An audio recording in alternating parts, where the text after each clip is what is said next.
Dear Mom, our outfit landed today. As we approached for landing, I looked out at scenes I never thought I'd ever see. A real desert below.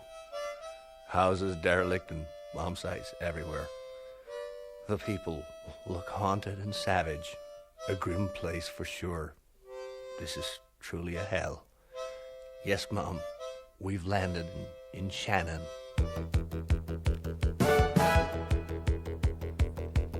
Shannon, supply line to the superpowers. Soon the Top Guns will be landing to trim their wicks in this last outpost of godliness. These new fellow travellers will find lots to interest them in Shannon, and we hope they'll find lots to purchase and enjoy in Shannon's famous duty-free. Remember, boys, there's no booze where you're going, so get it while you can, and it's super hard to beat rates. Now, while the Mighty MiGs and F-16s are caressing Shannon's shimmering style, we are proud to offer you an all-in tour of their Wonderbirds. Have a go at the ejector seat, tickle the underbelly of an F-111, or try scutting off the back of a Galaxy Transport as it taxis for takeoff.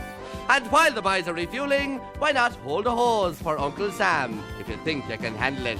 Let's do all our bit for the war effort and make us proud to be Shannonsiders. And remember, when you see those bombs rain down on Baghdad, you can say, I did my bit. Shannon, we get you to the war on time. And further consternation this week when it was revealed that refugees have been fleeing in great numbers from border villages in Saudi Arabia. Many villages lie completely deserted as locals face further escalation of the Gulf conflict and the latest appalling horror to arrive. Well, here I am on the latest stage of my sponsored walk in the Middle East, this arid wasteland that is now Saudi Arabia, where once perhaps a long time ago the Holy Family must have passed on their flight into Egypt. And of course it reminds one of how Irish families in their millions had to flee to America to save themselves from the great famine caused by the British tyrant all those years ago. One thinks, too, of the marvellous Republican tradition and love for their religion in Ireland, so similar to the great Arab struggle. Stirring times indeed, and one cannot but be reminded of the 1916 rising and the impossibly brave struggle of Pearse and Connolly against the might of the Empire, and how they faced death in the grand Irish Catholic style, with a prayer on their lips and a song in their hearts, And so far, nothing more has been heard. Both the American and Iraqi forces have announced, however, that whatever has happened to Donogh, they both wish to claim responsibility.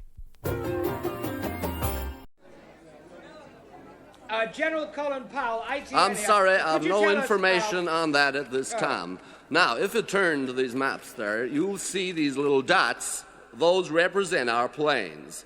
Now, we don't have any dots for Saddam's Air Force because the little sneak's hidden them all away and we can't find them.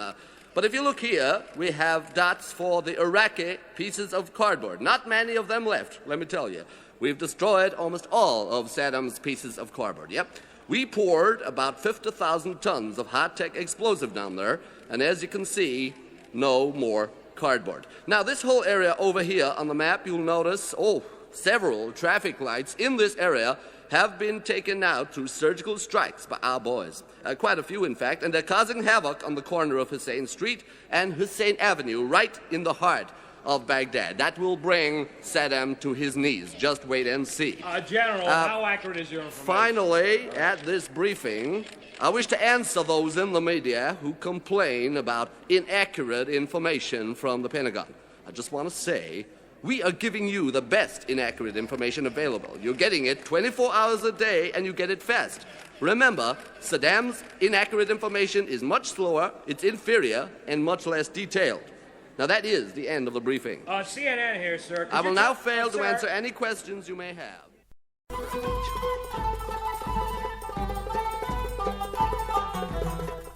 President Saddam was furious.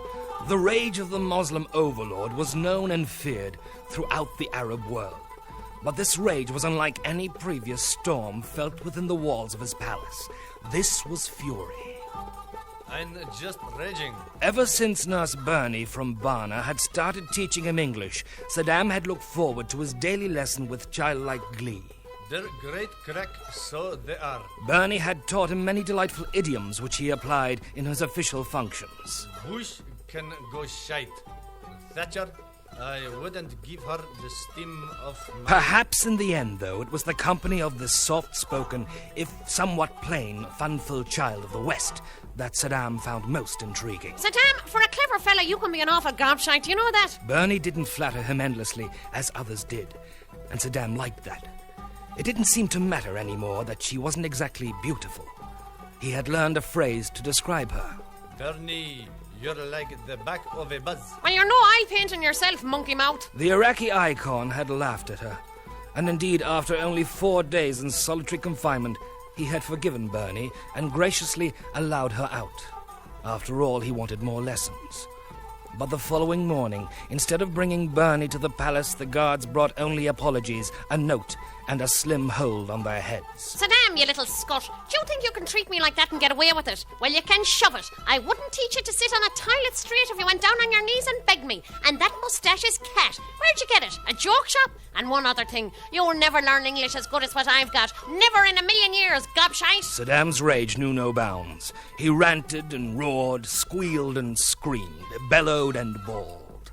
He wanted her back. He would make her pay. Get her to him now. But most of all, he knew in his heart he loved this simple Irish lass.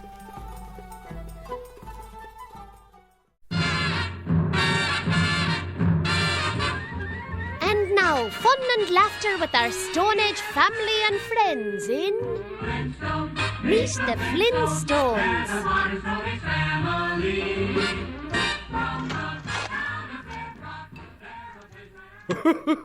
Hiya, Porrick. Getting some building work done? Oh, yes, indeed, Bertie. Lots of people going on this week about housing waiting list. Well, I'm helping myself. Just look at this old place. The infrastructure's terrible and the place is falling down around our ears. Something had to be done, and as you know, no better man than me to do it. So, of course, I leapt into action to get the necessary building done. Hey, good idea, Porrick. So how's it going? Wait now, and I'll tell you. Wilma! Yes, dear. Are you finished with that roof yet? Nearly, dear. God, will you look at her, still not finished the roof and all the rest of the work to be done. You're a desperate, slow woman. Do you know that?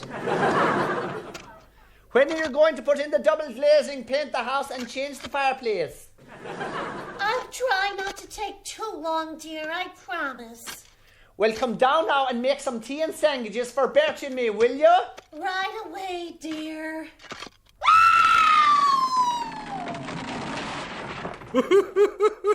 Hey, Porrick, Wilma's fallen off the roof. I suppose that means I'll have to make my own tea and sandwiches.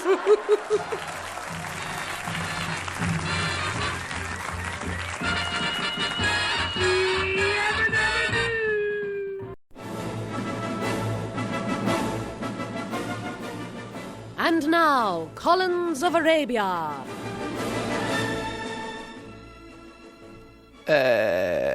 Firstly, let me say that neutrality is a very important part of our policy. There are two sides to this whole issue, my good side and my not so good side, and I appeal to the photographers to take my good side. On the one hand, of course, we're appalled at King Hussein's invasion of Kuwait, now the whole escalation with the Scud missiles, but at the same time we don't want to shag all chance of Larry getting his beef money back, and of course we'd have to pick up the tab and export credit insurance, and that's something we can't afford with times so hard and national debt so high, and Charles Haughey's new offices still to be paid for. Of course, having said that, Iraq must realise that we are a member of the EC. We are Europeans and committed to the give and take of Europe. We take the CAP and the farm subsidies and the structural fund and the free trips to Brussels and the big exits, and we give them guff in exchange. So and they've also, of course, taken Ray McSharry out of the picture for a while. Now, if they'll only hang on to him till Fianna Fáil has chosen a second leader, whoever that might be.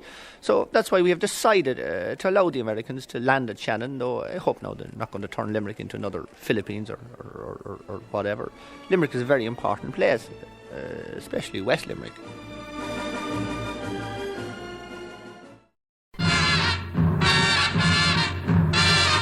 Now, more fun and frolics as we go back to the Stone Age and join the Flynn family in Meet the Flintstones.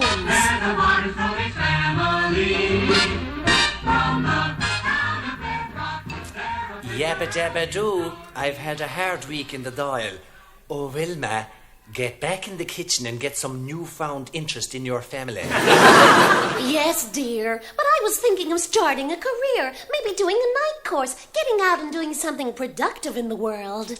Are a woman, dear, have you gone mad? Sure, aren't you productive enough? Don't you produce babies? Well, what about some shoes? Didn't I tell you already I want you barefoot and pregnant? Oh, look, here comes Bertie Rubble. I'll get it. Barefoot and pregnant by the sink. Get back. I'll get the door for Bertie. What's new, Bertie? Shall we go bowling tonight? Not tonight, Fred. Tonight you'll have to go apologising. Must have been something I said. Guess so, Fred.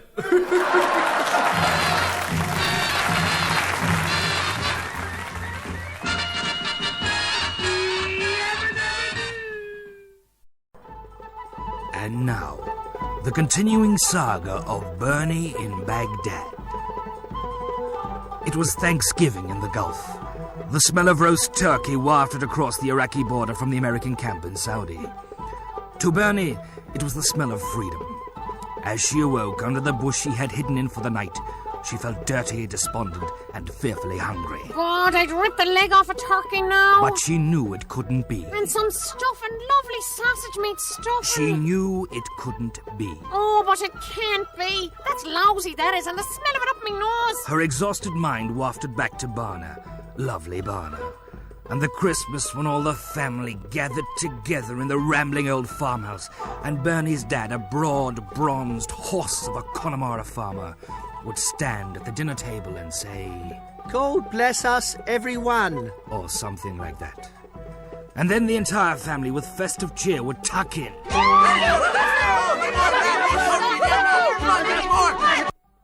In Bernie's mind's eye, it was very bliss.